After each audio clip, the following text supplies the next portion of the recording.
V3 news లక్ష్యం సమాచారం నేను మీ సాయిస్దాం ముందుగా హెడ్లైన్స్ చూద్దాం. ఇటలీలో జరుగుతున్న G7 సమ్మిట్ కు వాటికన్ సిటీ పోప్ ఫ్రాన్సిస్ హాజరు. సదస్సులో పాల్గొన్న ప్రధాని మోదీని ఆలింగనం చేసుకున్న Pope.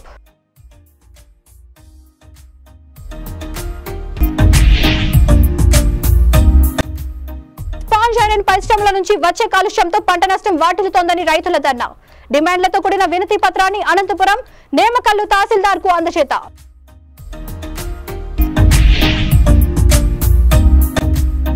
Vijayawada Krishnalanka SV Reddy municipal corporation high స్కూల్లో విద్యార్థులకు పుస్తకాల పంపిణీ కార్యక్రమం. ముఖ్య అతిథిగా హాజరైన ఎమ్మెల్యే గద్దె రామ్మోహన్ విద్యార్థులకు అండగా ఉంటామని హామీ. అనంతపురం నేమకల్లు వద్ద ఉన్న స్పాంజ్ ఐరన్ పరిశ్రమల నుంచి వచ్చే కాలుష్యంతో పంట నష్టం వాటిల్లుతోందని రైతులు బొమ్మనహాల్ తహసీల్దార్ కార్యాలయం వద్ద ధర్నా నిర్వహించారు. రైతు సంఘం సిపిఐ నాయకులు నాగార్జున, గౌస్పిరా, కోట్రేష్ తదితరులు రైతులతో కలిసి ధర్నా చేశారు. అనంతరం డిమాండ్లతో కూడిన వినతి పత్రాన్ని తహసీల్దార్ కు అందజేశారు. తక్షణమే ఐరన్ పరిశ్రమల యాజమాన్యాలపై చర్యలు తీసుకోవాలని కోరారు.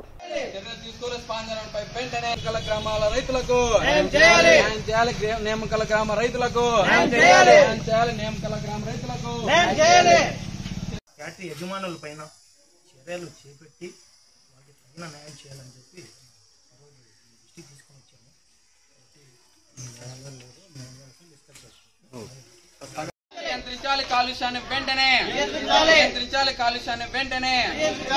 ఆదుకోవాలి నేమకల గ్రామాల రైతులను, ఆదుకోవాలి నేమకల గ్రామ. రాయదుర్గం తాలూకా బొమ్మనహాల్ మండలంలో మరి సిపిఐ ఏపీ రైతు సంఘంగా నిరసన తెలియజేయడం జరుగుతుంది. మరి విషయం ఏంటంటే దాదాపు నేమకల్ల గ్రామ పరిధిలో అయినటువంటి మరి హిర్దాల్ నేమకల్లు మధ్యలో ఉన్నటువంటి ఏదైతే స్పాంజ్ ఐరన్ ఉందో దాంట్లో మరి ఎస్ఎల్వి అయితేనేమి, రామాంజల్ అయితేనేమి, అదేవిధంగా మరి రాహుల్ ఫ్యాక్టరీ అయితేనేమి, మరి బాలాజీ ఫ్యాక్టరీ అయితేనేమి, సాయి బాలాజీ అయితేనేమి, ఇలా దాదాపు 5 ఫ్యాక్టరీలు అక్కడ వెలిసాయి. వీటి వల్ల దాదాపు 18 సంవత్సరాల నుంచి కాలుష్యం అనేది విపరీతంగా ఉంది.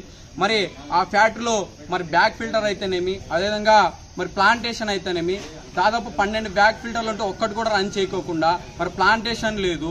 మరి కాలుష్యాన్ని నియంత్రించడానికి అన్ని పరికరాలు ఉన్నప్పటికీ కూడా ఒక్కటి కూడా అక్కడ మరి ఒక మేనేజర్లు ఎవరు కూడా ఉపయోగించడం లేదు. వాటిని ఉపయోగిస్తే నెలకి దాదాపు 20 లక్షల వరకు కూడా ఖర్చు అవుతుంది. కానీ ఈ ఖర్చునంతా కూడా మరి గాల్లోకి వదిలేస్తూ ఆ దుమ్ము ధూళి అనేటువంటి కాలుష్యం కూడా మొత్తం పంట పొలాలు దాదాపు నేమకల్ ఆంజనేయస్వామి గుడి గోపురం మీద కూడా ఉన్నటువంటి ఆ కాలుష్యము పడే విధంగా వాళ్ళు చేస్తున్నారు. దీనిపైన ఖచ్చితంగా చర్యలు తీసుకోవాలని చెప్పేసి ఈ రోజు నేమకల్ ఏదైతే ఉందో మరి మండలం పరిధిలో ఉన్నటువంటి ఎంఆర్ ఆఫీస్ చేరుకోవడం జరుగుతుంది. అదేవిధంగా అక్కడ అడిగేవాడికి ఒక లెక్క, అడుక్కున్న వాడికి ఒక లెక్క అంటూ అక్కడ ఉన్నటువంటి పెత్తందారుల చేతుల్లోన మరి ఏదైతే దాదాపు 900 ఎకరాల భూమి ఉందో ఆ భూమిలో గల రైతులకు అడిగిన వానికి ఒక రకంగా నష్టపరిహారం ఇవ్వడం, అడగకపోయిన వానికి ఒక రకంగా, ఏమీ తెలియని వానికి 15,000 నుంచి 2,000, 2,100 రూపాయల వరకు ఎకరానికి నష్టపరిహారం ఇస్తున్నారు. మరి దాదాపుగా ప్రభుత్వ లెక్కల ప్రకారం ప్రతి ఎకరానికి కూడా మరి నిబంధనల ప్రకారం 15,000 నుంచి 30,000 రూపాయల వరకు మరి నష్టపరిహారం కట్టించాల్సింది. మరి దాదాపు 18 సంవత్సరాల నుంచి ఒక ఎకరానికి లెక్కేస్తే ఎంత అవుతుందో మీరే ఆలోచించండి. ఇలా పూర్తిగా పెద్దపల్లి జిల్లా మందని మున్సిపాలిటీ చైర్పర్సన్ పుట్టా శైలజ ఎన్నిక చెల్లదంటూ రంగారెడ్డి జిల్లా మున్సిపల్ జడ్జి కోర్టు సంచలన తీర్పు చెప్పింది. ఎన్నికల అఫిడవిట్లో తప్పుడు వివరాలు నమోదు చేసిందంటూ కోర్టును ఆశ్రయించారు. కౌన్సిలర్ సయ్యద ఆయేషా ఫాతిమా శైలజ ప్రస్తుత జిల్లా పరిషత్ చైర్మన్, మాజీ ఎమ్మెల్యే పుట్టా మధు భార్య కావడం ప్రాధాన్యత సంతరించుకుంది. ఈ విషయంపై బాధితుల తరపున కేసు వాదించిన హైకోర్టు సీనియర్ న్యాయవాది రాపోలు భాస్కర్ మలక్పేట్ కళ్యాణ్ నగర్ లో మీడియా సమావేశంలో వివరాలు వెల్లడించారు. మున్సిపల్ కౌన్సిల్ నుంచి మంథని మున్సిపల్ కౌన్సిల్ నుంచి పోటీ చేశాను ఇండిపెండెంట్ గా. పుట్టా శైలజ అనే రెస్పాండెంట్, ఆమె అఫిడవిట్స్ తప్పుగా నింపింది అని నేను పుట్టా శైలజ వాళ్ళపైన అఫిడవిట్ రాంగ్ పెట్టిందని కోర్టులో నేను వెళ్ళాను. కోర్టు సాయం తీసుకున్నాను. అక్కడి నుంచి డిస్ట్రిక్ట్ కరీంనగర్ నుంచి మళ్ళీ హైదరాబాద్కి ట్రాన్స్ఫర్ అయ్యి రంగారెడ్డి డిస్ట్రిక్ట్కి కోర్టు ట్రాన్స్ఫర్ అయ్యారు. సో న్యాయం గెలిచింది. ఎప్పటికైనా కింది స్థాయి వాళ్ళని కించపరిచి స్థాయికి ఎదిగితే ఎప్పుడు న్యాయం ఇలాంటి న్యాయం చేస్తుందని నేను దేవుణ్ణి ధన్యవాదాలు తెలుపుతున్నాను. జిల్లా జడ్జి రంగారెడ్డి జిల్లా జడ్జి గారు ఒక సంచలనాత్మకమైనటువంటి తీర్పునివ్వటం అనేటువంటి జరిగింది. అదేంటంటే పెద్దపల్లి జిల్లా మంథని మండలం మంథనికి సంబంధించినటువంటి మున్సిపల్ చైర్మన్గా పనిచేస్తున్నటువంటి ఒక శైలజ అనేటటువంటి ఒక లేడీ, ఆమె నామినేషన్ వేసేటటువంటి సమయాల్లో తనకు ఉండబడినటువంటి ఆస్తులు అప్పులు అన్నిటిని కూడా చెప్పలేదని, ఎన్నికల అఫిడవిట్లో తప్పులు చూపించిందని, ఆమె యొక్క ఆస్తులు కానీ మిగతా ముఖ్యమైనటువంటి కొన్ని పేపర్కి సంబంధించినటువంటి పత్రిక వివరాలను కూడా చెప్పలేదని, ఆమె యొక్క ఎన్నిక చెల్లదని, ఆమెతో పాటు పోటీ చేయబడినటువంటి ఒక సయ్యద్ ఆయేషా అనేటటువంటి మా క్లయింట్, ఆమె ఎన్నిక చెల్లదంటూ ఒక ఎలక్షన్ పిటిషన్ని వేయటం అనేటువంటి జరిగింది. మొదట ఈ ఎలక్షన్ పిటిషన్ని పెద్దపల్లి జిల్లాలో వేయటం జరిగింది. కానీ ఏంటంటే ఆమె భర్త పుట్ట శైలజ భర్త మధుకర్ అనేటటువంటి వ్యక్తి, పుట్ట మధు అనేటటువంటి వ్యక్తి పెద్దపల్లి జిల్లా పరిషత్ చైర్మన్గా పనిచేయటం, ఆయన అడ్వకేట్ దంపతుల యొక్క హత్య కేసులలో నిందితుడిగా ఉండనేటటువంటిది ఒక పెద్ద ఎత్తున ప్రచారం జరగటం. కాబట్టి ఏంటంటే ఈ పిటిషనర్కు మా క్లయింట్కి కూడా ప్రాణహాని ఉందని అక్కడ ఈ కేసు. ఇటలీలో జరుగుతున్న G7 సమ్మిట్ కు వాటికన్ సిటీ పోప్ ఫ్రాన్సిస్ హాజరయ్యారు. సదస్సును ఉద్దేశించి ఆయన ప్రసంగించారు. సదస్సుకు వచ్చిన దేశాధ్యక్షులు ప్రధానులకు ఆయన గ్రీటింగ్స్ తెలిపారు. ఈ సందర్భంగా పోప్ ను ప్రధాని మోదీ ఆత్మీయ ఆలింగనం చేసుకున్నారు. కాగా ఓ పోప్ G7 సమ్మిట్ కు రావడం ఇదే తొలిసారి.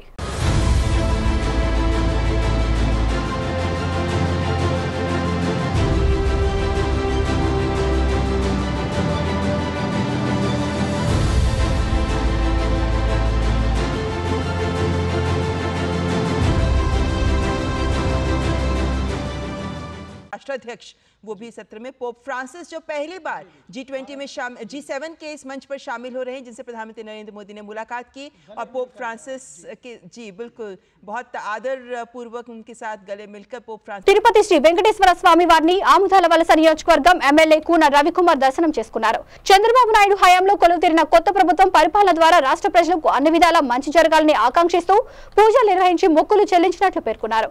కుటుంబ సభ్యులతో ఎమ్మెల్యే హోదాలో తిరుమలకు రావడం ఎంతో ఆనందాన్ని కలిగించిందని అన్నారు. వెంకటేశ్వర స్వామి దర్శనం కోసం ఈరోజు వచ్చాం. వెంకటేశ్వర స్వామిని కోరుకున్నది పరదాల చాటున జరిగేటటువంటి పాలన పోయి ప్రజాపాలన వచ్చింది. ఈ రాష్ట్రంలో ఉన్నటువంటి 5,50,00,000 మంది ప్రజానీకం సుభిక్షంగా ఉండాలని, మంచిగా ఉండాలని, గత 5 సంవత్సరాల్లో సాగినటువంటి విధ్వంసాన్ని అధిగమించి ఈ రాష్ట్రంలో ప్రతి ఒక్క కుటుంబానికి, ప్రతి ఒక్కరికి మంచి జరగాలని ఆ వెంకటేశ్వర స్వామిని కోరుకున్నాం. తప్పనిసరిగా మా నాయకుడు చంద్రబాబు నాయుడు గారు ప్రజలు ఏ ఆశలతో అయితే, ఏ ఆకాంక్షలతో అయితే భవిష్యత్తులో కూడా ఇటువంటి తీర్పు వస్తుందో రాదో అనేటట్టుగా నభూతో నా భవిష్యత్ అనేటటువంటి స్థితిలో అద్భుతమైనటువంటి విజయాన్ని అందించినటువంటి పరిస్థితుల్లో ప్రజల ఆకాంక్షలు నెరవేరుస్తామని చంద్రబాబు నాయుడు గారు అది నిన్నటి నుంచే తొలి అడుగు పడిందని, ఏదైతే మొట్టమొదటిగా చెప్పామో మెగా డిఎస్సి నిర్వహిస్తామని మొట్టమొదటి సంతకం ఈ రాష్ట్రంలో చదువుకున్న నిరుద్యోగుల కోసం, అలానే ఈ రాష్ట్రంలో ఉన్నటువంటి ఎంతోమంది పేదల ఆకలి తీర్చడం కోసం అన్నా క్యాంటీన్లు ప్రారంభించడం, అలానే 16,000 అబౌవ్ ఏవైతే ఉపాధ్యాయ ఉద్యోగాల నియామకం కోసం ఫైల్ మీద సంతకం పెట్టడం, ఏదైతే జగన్మోహన్ రెడ్డి భూ కబ్జాలకు అనుగుణంగా రూపొందించినటువంటి చట్టం ఏదైతే ఉందో ల్యాండ్ తిరుమల శ్రీవారిని అనకాపల్లి ఎంపీ సీఎం రమేష్, ఉండే ఎమ్మెల్యే రఘురామకృష్ణరాజు కుటుంబ సభ్యులతో కలిసి దర్శించుకున్నారు. ఆలయ అర్చకులు వారికి స్వాగతం పలికారు. స్వామివారి దర్శనం అనంతరం ఎమ్మెల్యే రఘురామకృష్ణరాజు మాట్లాడారు. రాష్ట్రంలో పారిశ్రామిక అభివృద్ధి జరిగి ప్రజలు ఇతర రాష్ట్రాలకు వెళ్లకుండా ఇక్కడే ఉపాధి పొందాలని కోరుతున్నట్లు రఘురామకృష్ణరాజు చెప్పారు. అనకాపల్లి ఎంపీ సీఎం రమేష్ మాట్లాడుతూ అనకాపల్లిలో భారీ మెజారిటీతో ప్రజలు గెలిపించారు. కూటమి ప్రభుత్వం రావడం, పవన్ కళ్యాణ్ ప్రమాణ స్వీకారం చేయడంతో స్వామివారిని దర్శించుకున్నారు. రాష్ట్రంలో 5 సంవత్సరాలు రాక్షస పాలన పోయి రామరాజ్యం వచ్చినందుకు స్వామివారికి కృతజ్ఞతలు తెలియజేసినట్లు సీఎం రమేష్ చెప్పారు.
సార్ ఇటే వచ్చారు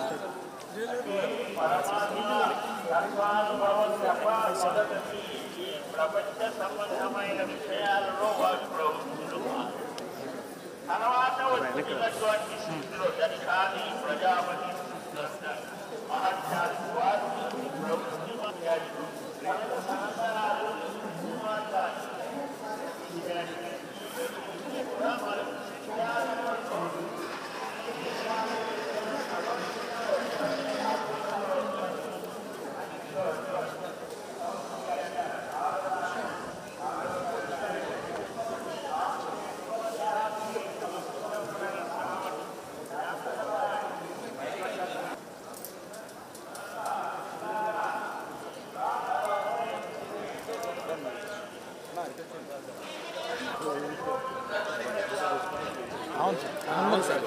అవును సార్ అక్కడ తీసి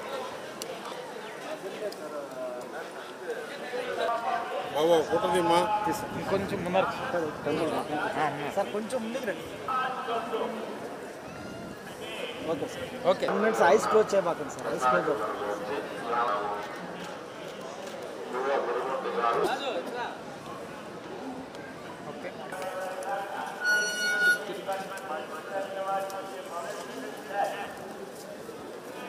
ఓకే చూసి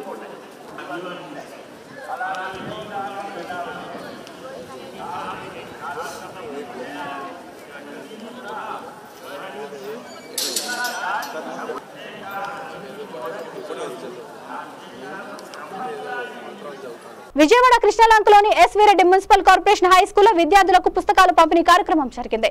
ఈ కార్యక్రమానికి ఎమ్మెల్యే గద్దె రామ్మోహన్ అతిథిగా హాజరై విద్యార్థులకు పుస్తకాలను అందజేశారు. ఆయన మీడియాతో మాట్లాడుతూ పేదల బ్రతుకులను మార్చేది విద్య మాత్రమే అన్నారు.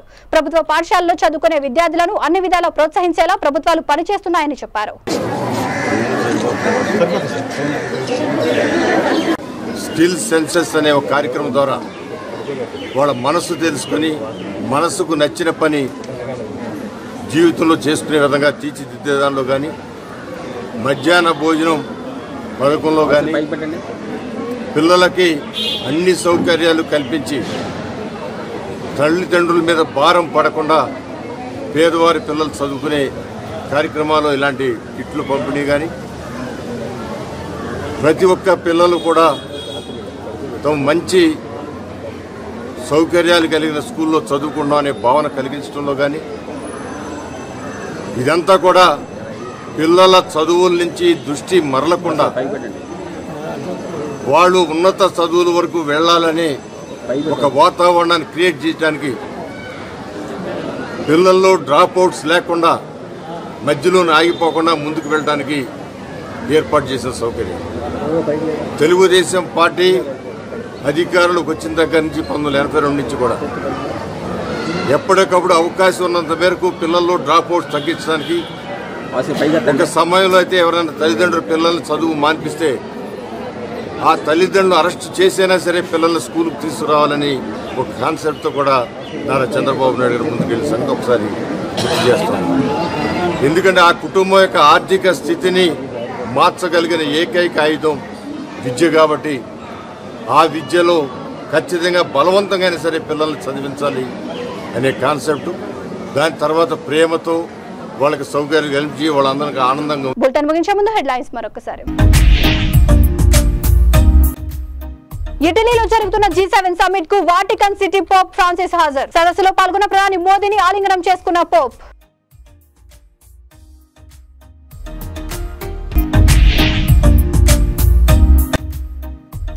టర్బైన్ పరిశ్రమల నుంచి వచ్చే కాలుష్యంతో పంట నష్టం వాటిల్లుతోందని రైతుల ధర్నా. డిమాండ్లతో కూడిన వినతి పత్రాన్ని అనంతపురం నేమకల్లు తహసీల్దార్ కు అందజేత.